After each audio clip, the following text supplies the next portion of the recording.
Hanging out on the East Coast. KB, it's tough to navigate the end of the summer. You know, like you're coming off of kids' activities all the time, but now you had to make sure you got all the kickoffs in, which I know you did because you read all the highlights for us.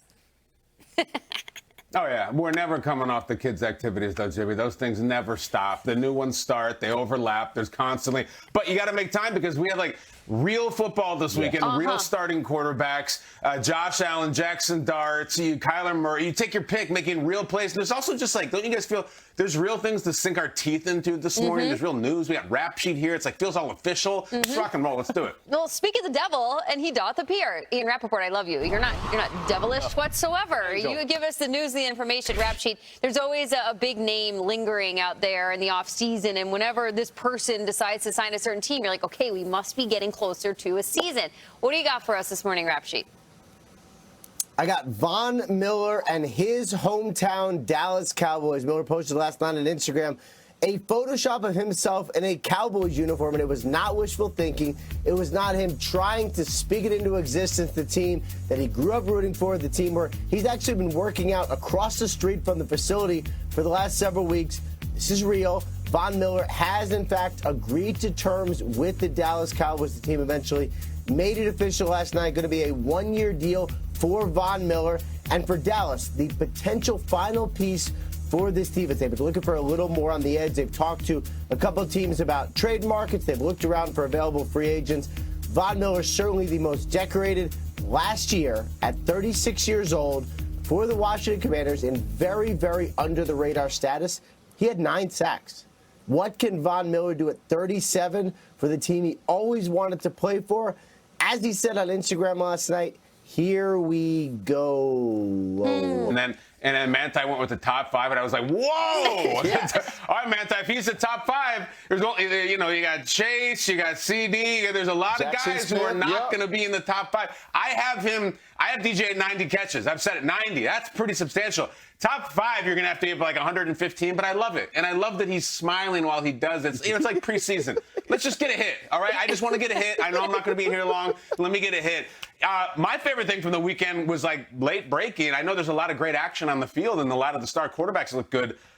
I really like Von Miller to the Cowboys. I do. I unapologetically really, really like this. I have to tell you, the other time I did a spit take, he had 9 sacks last year. How come I don't remember one of them? 9? I thought maybe you would have said he got a couple, and Von's always going to find the quarterback, and he's one of the greatest. But I couldn't. You know what, guys? I'm going to be even more honest with you. I'm not supposed to do this. If you asked me this morning what team Von was on last year, I don't think I would have been able to say the Commanders. It's just like they were this weird, murky team that was not in the limelight, and Jaden got hurt, and they didn't have a good year. I'm just blown away that the Dallas Cowboys decided to pick a future Hall of Famer with 9 sacks, and I'll tell you why. At that stage of his career for Von, a couple things you want for someone of his stature, his age, his experience. You want real focus and motivation, and I really do think he thinks it's cool to be on the Cowboys and the Texas thing, and he's back in Texas. I think he's really going to be motivated. And you just want comfort. You want closeness. You want proximity. He doesn't have to get some condo in New Jersey or Minnesota or something. Like, he is just home, comfortable. And it's like, the Cowboys are not getting Von Miller for 1 month of the season. They're not getting him. They don't need him for one game. They really don't even need him for one series. They need him for like one play. Yep. Von, can you give us one strip sack in week 17 when we're trying to win the East? And they got him. 9 sacks. Are you guys telling me that number didn't make your head turn? I can't believe that. Kyle, I will admit as well, the same story. I was in Spain last year covering the Commanders-Dolphins game, and when Deebo Samuel walked off the bus, I was like, Deebo Samuel Commanders, it just hits so different. Then Von Miller walked by me, and I was like, what is this team right now? I can't. It's so You're on the team, Von? Like, all right, cool. I guess it's different in Spain. You know what I mean? All right. I hate to do this because we are a show of positivity and smiley faces and puppies and rainbows. What is your least favorite thing from preseason week 1, Manti? Well, Rap Sheet kind of covered it a little bit, and that was the Jackson Dart thing when Jackson Dart got hit. Now, I don't like the fact that Tyrone Tracy didn't block the end man on the line of scrimmage when you full slide. That's your only job that you have. But I also didn't like that Jackson Dart was surprised as to why he got put into the blue tent. Bro, you laid there on the logo. You didn't move for like 40 seconds. So what do you expect them to do? You expect them to say, oh, he's okay? Of course they're going to pin down and be like, hey, pull this guy to the blue tent. He didn't move for about a minute. So for all the quarterbacks out there, for players in general, if you don't want to get pulled into the blue tent, you get hit. I know it hurts. I've been there before.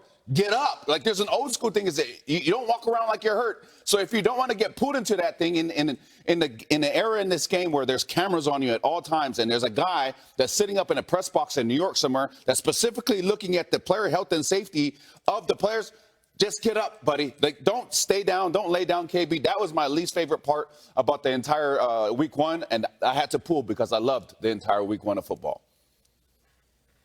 He couldn't get up because he took a massive hit, which is exactly why they should have examined him. I'm completely with you on this. First of all, let's hear from Jackson Dart afterwards, just like visibly annoyed that he had to go to the tent. And here's what he had to say.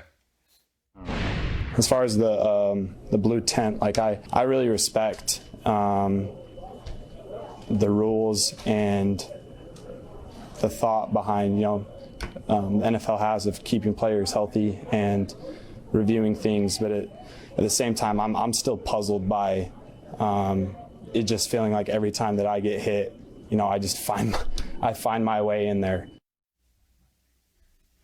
All right, so I'm going to try to identify and sympathize with Jackson Dart. I'm going to try. I think it is probably very frustrating as someone who's trying to be a leader and project toughness to have this cast upon you, and it maybe looks like you're soft or brittle or something like that, that they're constantly dragging you in there in front of your teammates when you want to show them, yeah, I took that hit and I'm fine. Like, I totally get that.